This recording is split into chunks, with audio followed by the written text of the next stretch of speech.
Bismillahirrahmanirrahim. Assalamualaikum warahmatullahi wabarakatuh.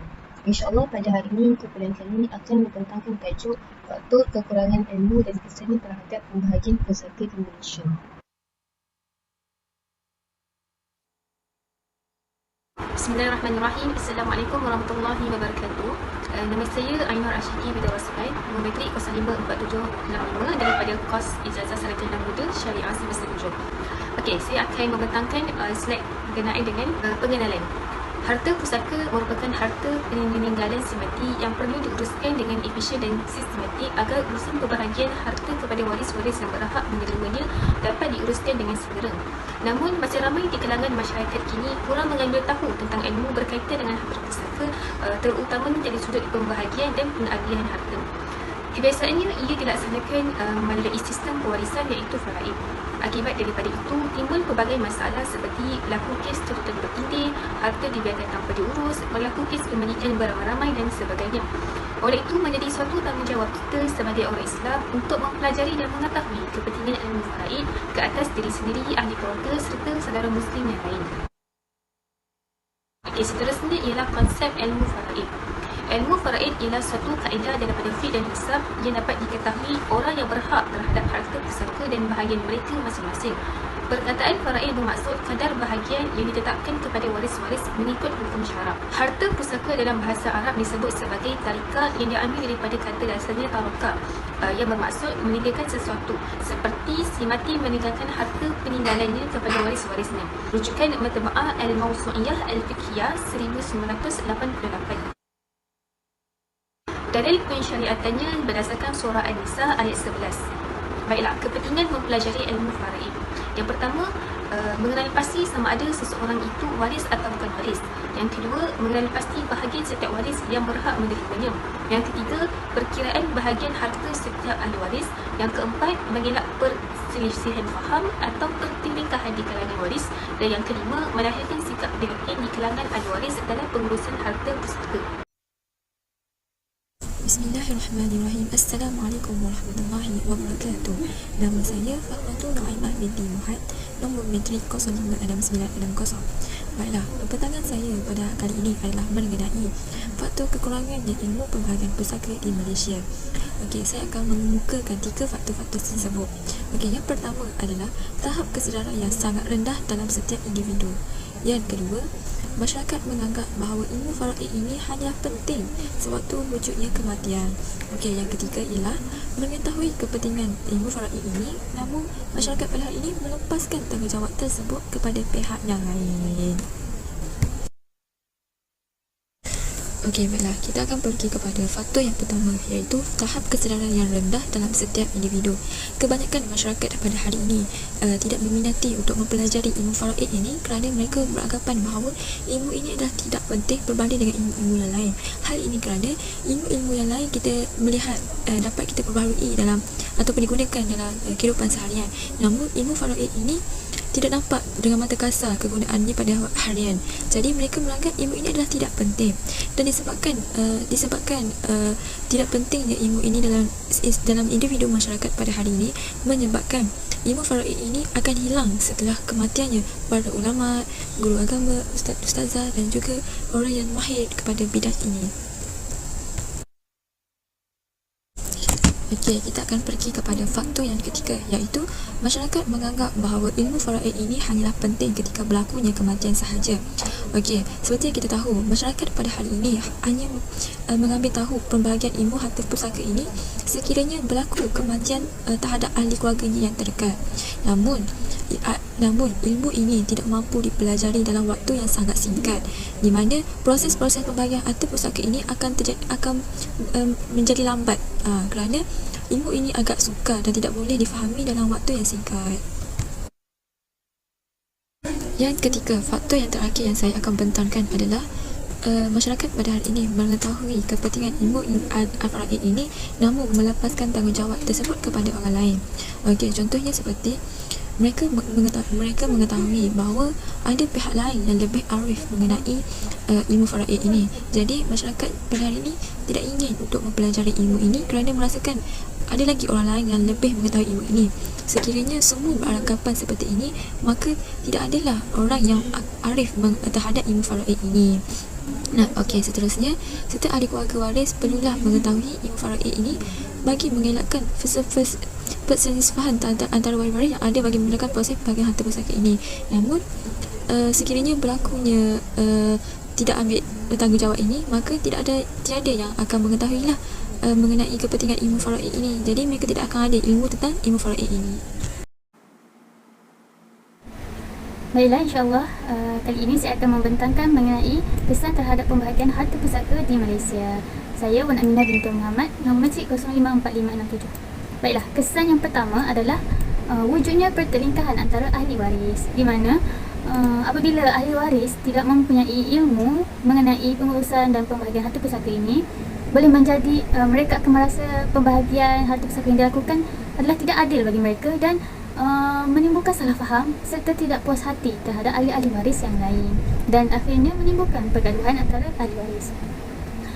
Perkara ini terjadi disebabkan oleh mereka menjadikan kebendaan sebagai ukuran tanpa merujuk kepada hukum yang telah ditetapkan oleh Allah SWT. Kemudian, kesan yang kedua adalah penipuan terhadap pembahagian harta pusaka. Penipuan ini akan berlaku khusus kepada warga emas dan juga kanak-kanak. Bagi warga emas, mereka kebiasaannya mempunyai banyak harta simpanan yang lumayan seperti aset-aset hartanah dan seumpamanya, menyebabkan mereka menjadi target utama sindiket-sindiket penipuan harta pusaka ini. Bahkan lebih teruk, mereka boleh ditipu oleh rakan mereka sendiri atau yang menjawab sebagai peguam, tapi mereka tidak amanah dan seumpamanya lah. Jadi perkara ini akan berlaku sekiranya kita tiada ilmu. Kalau kita ada ilmu, insyaAllah kita tidak akan tertipu. Okay? Yang ketiga adalah kewajipan pembahagian pusaka mengikut faraid terabai sekiranya tak ada ilmu. Hal ini kerana hukum faraid adalah hukum Allah dan ia tidak akan terlaksana dengan benar sekiranya kita tidak mempunyai ilmu mengenainya. Ilmu ini akan berterusan hilang melalui kematian para ulama, guru agama, ustaz-ustazah yang pakar dan mahir dalam bidang ini. Jadi, kalau tiada generasi baru, generasi sekarang yang mewarisi ilmu-ilmu tersebut, maka ilmu itu akan hilang di telan zaman dan generasi akan datang tidak dapatlah melaksanakan hukum Allah ini. Okey. Seterusnya, yang keempat adalah perlambakan pembukuan harta yang tidak dituntut. Hal ini dapat dilihat kerana di Malaysia mempunyai prosedur-prosedur yang sangat banyak untuk melakukan pembahagian harta pusaka ini. Jadi, prosedur-prosedur tersebut kita perlulah mengetahui dengan baik supaya kita tidak supaya ia memudahkan urusan kita dan tidak kita melakukan merugikan banyak wang atau masa kita untuk menguruskan perkara ini. Tanpa ilmu juga perkara ini tidak akan diambil peduli oleh ahli-ahli waris, lagi-lagi melibatkan harta yang sedikit. Okay. Seterusnya, ekonomi negara Islam akan terjejas, di mana bila pembukuan harta semati ini semakin banyak, contohlah pembukuan harta semati dari segi tanah, rumah, bangunan atau satu kawasan yang lapang. Jadi bila harta ini dibukukan dan tak ada waris yang tuntut, maka harta-harta ini akan tidak diurus dengan baik. Okay, jadi apabila tanah, bangunan dan seumpamanya itu tidak digunakan dan dimanfaatkan oleh masyarakat umum, maka tiada keuntungan kepada ahli waris dan juga kepada masyarakat di luar sana, malah turut menjejaskan keuntungan negara Islam dari segi ekonomi.